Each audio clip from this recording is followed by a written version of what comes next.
Hi hello അസ്സലാമു അലൈക്കും. അപ്പം ഞാൻ ഇന്ന് സംസാരിക്കുന്നത് നമ്മുടെ നാവിനെയും മനസ്സിനെയും കുറിച്ചിട്ടാണ്. ചെറിയൊരു കാര്യം ചോദിച്ചോട്ടെ, നമ്മുടെ മനസ്സ് പറയുന്നതാണോ നമ്മുടെ നാവ് സംസാരിക്കുന്നത്?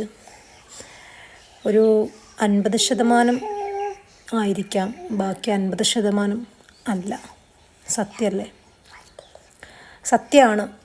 കാരണം ഒരിക്കലും ഒരു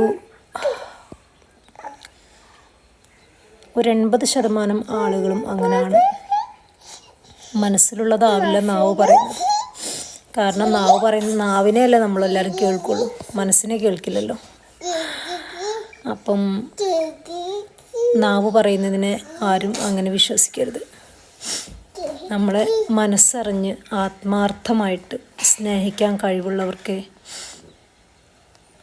അവരുടെ നാവുകളെ നമ്മളെ സ്നേഹിക്കാൻ കഴിയുള്ളൂ, മനസ്സുണ്ടാവുള്ളൂ.